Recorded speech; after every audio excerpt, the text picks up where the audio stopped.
What up, guys? The Bench Buddies are back with my week 4 NFL Power Rankings. Through 3 weeks, we have a lot of surprises so far. But before I jump into it, hit that subscribe button down below to be entered into our giveaway at 500 subscribers. 32, last place, Chicago Bears. Not much to be said here. Pretty obvious. Bears have struggled so far out of the gates. Couldn't do anything against the Chiefs. Fields struggled, and now they get the 0-3 Broncos, who are currently at 31. And what did they do last week? Lose by 50 points by giving up 70 points. And it's a battle of the 0-3s. Someone's got to come out on top, hopefully. But I got to give the slight edge to Wilson and the Broncos. This team has played better football than the Bears, but they just can't put it all together to get that win. 30 are the Panthers, and they lost a tough one against the Seahawks on the road that I was at. It was a good game. They just struggled in the second half, especially the third quarter. They didn't score, and that's where it cost them. They had 8 false starts, 13 penalties for 82 yards. And on the road in Seattle, that's a tough place to play. And you can't be doing those things if you want to go in there and win. But Andy Dalton looked good stepping in for Bryce Young, and Adam Thielen looked like a superstar as well. And now they get another 0-3 team in the Vikings. The Jets fall all the way to 29 after their ugly loss yet again to the Patriots. They've lost 15 straight now to New England. Only 38 rushing yards on 22 attempts, so a little over 2 yards a carry. And I don't know what to say, except this team needs a different quarterback. Zach Wilson is not the answer. Expect them to either go make a trade or sign a good veteran quarterback. 28 are the Titans, and they fall as well after a tough loss to the Browns on the road. And they struggled as well. The offense did not show up. Tannehill had one of those games where he just didn't play well. Even Derrick Henry was bottled up for less than 2 yards a carry. And they got to rebound quickly because they get the Bengals this week. Raiders fall just a few after their questionable decision late in the fourth. McDaniel chose to kick the field goal instead of go for it on 4th and 4 and possibly get into the end zone and have a chance to tie this game. And that's what cost them in the end. They only had like 20 seconds left, but the first play, Jimmy G threw a pick and really kind of let this one slip away. Now they go face the Chargers in a very, very important 1-2 matchup for both teams. Texans move up to 26 after beating the Jaguars on the road. And this was a rare win. They returned for a touchdown over the Jaguars to give DeMeco Ryans that first win. And not only did they just win, they won in style. CJ Stroud played great. Tank Dell's looking awesome. And they could have even scored more points. They were 2 for 5 in the red zone. So this Texans team is starting to gain some momentum. And if they can somehow beat the Steelers at home, then, hey, who knows? Maybe this Texans team is going to be the biggest surprise this year. 25 are the Vikings, and they fall one spot after their very tough loss at home. They've lost all 3 games by 1 score, where last year they went 11-0 in such games. It's not on their side. Only 3 teams have made the playoffs since 1990 after going 0-3. And if somehow, some way the Vikings lose this game, head to 0-4, then I think Kirk Cousins is out the door, and he possibly could be a New York Jet, where they could get a lot back. The Vikings could, and kind of call this season a lost season. 24 are the Cardinals, and they move up a lot as well after beating the Cowboys, which was very shocking to the football world. The defense was the big reason why. They held Dallas to 1 for 5 in the red zone and 0-2 in goal-to-go situations. And when you can play like that in the defense, no wonder why you win in football games. Josh Dobbs, yet another great performance, and same with James Conner. But now it's a little tougher task as they have to go on the road and face arguably the best team in the NFC.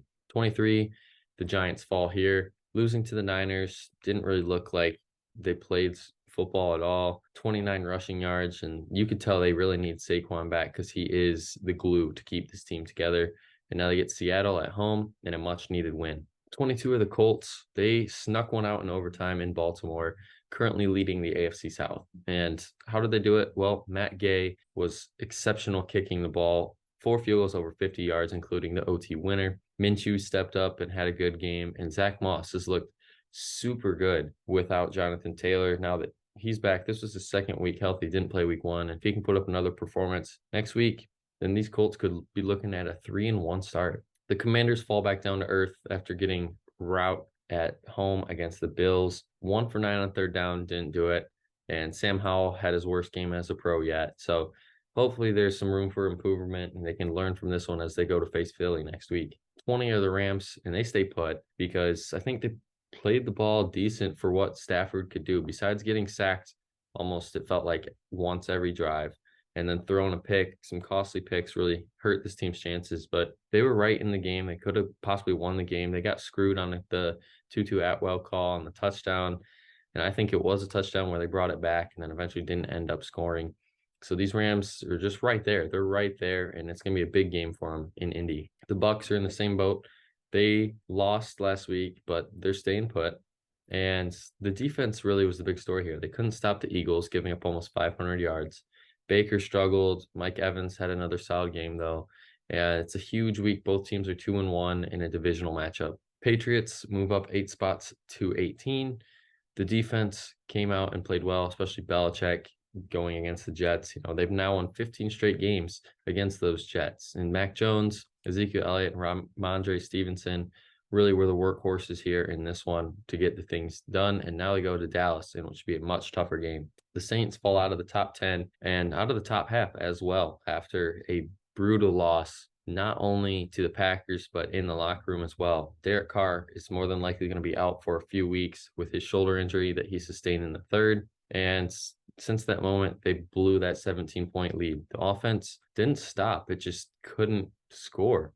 And Jameis looked pretty decent, but it just wasn't enough for him to overcome the lead as they let the Packers come back and win. The Falcons moved back 3 spots after their loss in Detroit. They couldn't get anything going on offense, 4 for 14 on third down. And the running game, their whole system is about total only 44 rushing yards. And if you're a run-heavy team, you're not going to get wins like this. 15 are the Browns, and they're moving up after a big win against Tennessee. They miss Nick Chubb, that's for sure, averaging only 2.5 yards per carry without Chubb. Amari Cooper and Deshaun Watson, though, have built on their chemistry from last year, and it's carried into this year. And you can see through the Browns offense that Cooper is a big part, and we'll see if he can have a similar performance against the Ravens. Steelers are 14, and they move up as well 2 spots with a great defensive performance yet again. 3 interceptions, 4 sacks. And if this offense can keep playing how they did last game, really kind of aired it out a little more, let Pickett make his own decisions and be free with the ball, the Steelers offense looked really good. And I think if they can put up another solid performance against the Texans, I really believe that this Steelers team could possibly contend for an AFC North title. Jaguars fall to 13 out of the top 10, and they got blown out against the Texans. But if you look at the box score, that's not the case. The Jaguars had them in almost every single thing. It just didn't end in points for them. And then they need this win not only to stay afloat in the South. I know it's early. It's only week 4 we're heading into, but it just feels like the Jaguars need a win to get back on track here. If they can beat the Falcons at home, put up some big numbers, I think they'll be all right.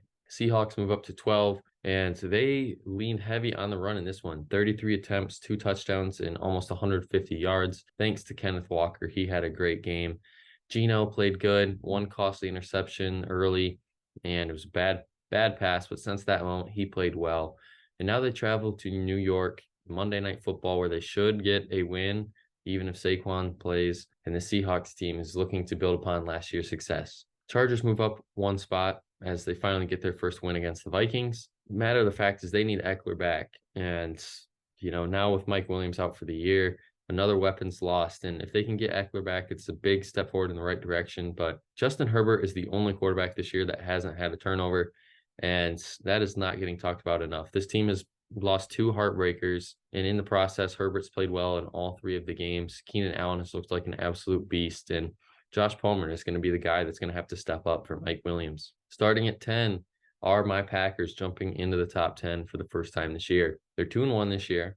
And not only have they won some good games, but this game, they came back down 17-0 early in the 4th quarter and put up 18 unanswered points. And they didn't have Aaron Jones, Christian Watson, David Bakhtiari, Jair Alexander, Elton Jenkins. All these guys are all pros and very good players. And if they get them all back finally full healthy for this Thursday tilt against the Lions, then I expect the Packers to play some better football. And those Lions come in here at 9. And Goff played another great game. Did have another pick, which, isn't the best coming from him after his streak ended last week.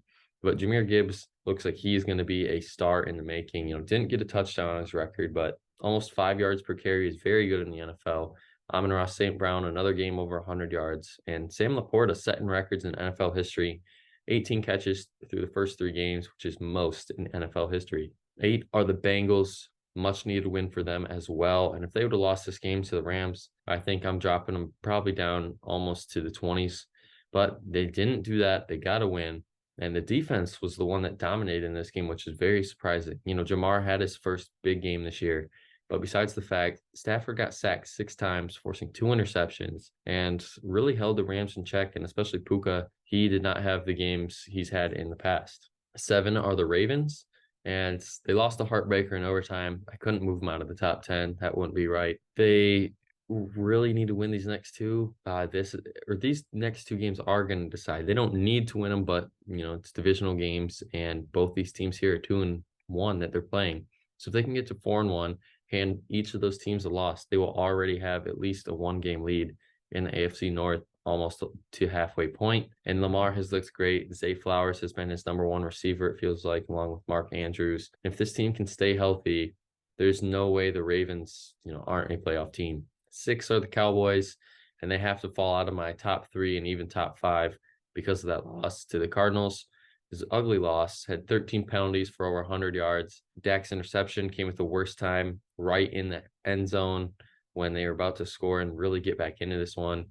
And that was the story of this game. They were right there in it, but just couldn't capitalize on the opportunity in front of them as they look to rebound this week against the Patriots. 5, for the first time since the preseason, are the Buffalo Bills. And, well, here we are. They are jumping in, and now it's a big game this week. They get the Dolphins at home. And how are they going to do it? Well, story of the fact is they're going to have to go in there and somehow, some way stop Tyreek and Tua and Mostert and Achane and the whole squad. And they'll probably get Waddle back in this one as well. And if Allen can play mistake-free football, it should be a good game. I would say probably around a 28-31 game, because these defenses aren't going to be able to completely stop these teams. But it should be a great game.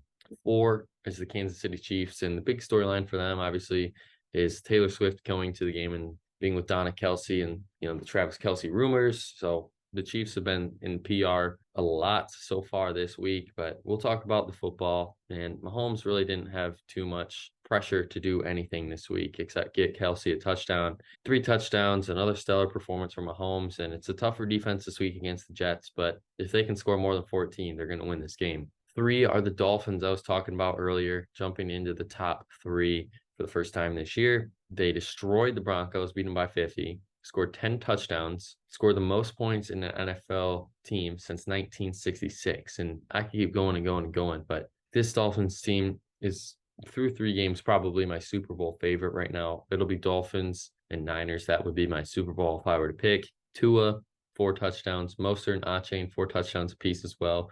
And then Tyreek had a great game just by himself, even if no one else put up big numbers, but he did as well. And it's a huge game early in the year against the Bills, and whoever wins this one will come out on top in the AFC East to start the year. At 2 are the Eagles, moving up 1, and it's the first time they've started 3-0 since 1992-93 season. Jalen Hurts is 20-1 in his last 21 regular season starts. Even though he did struggle a little bit in this one, throwing 2 interceptions, it was still a good game, and they got the win. DeAndre Swift is going to be the bell cow leading that backfield. 130 yards behind this offensive line. He has looked like a complete different running back than he did in Detroit, and Philly is very thankful for that. And then A.J. Brown yet again had another great game. So this Eagles team, there's kind of no way they're going to lose or get upset, it feels like, at this point. The Commanders might be a little bit of a tougher test just because it's a divisional opponent, but at home, Philly should take care of business. And at 1, yet again, are the San Francisco 49ers. They've won their 13th straight regular season game. Brock Purdy hasn't lost a regular season game. I think he's 8-0 now. And McCaffrey scored in his 12th straight game. So everyone was involved here in numbers and stats and continuing the trend. And Debo, Kittle, yet another good game. And I expect them to really take it to the Cardinals because they're going to be coming off of their Cloud 9 win against Dallas. And I think Niners going to put up 35 and really slow down Arizona's weak offense. But that's going to be it for the video this week. Make sure you guys check back next week to see where your favorite team ranks in next week's power rankings. But until the next time, the Bench Buddies are out.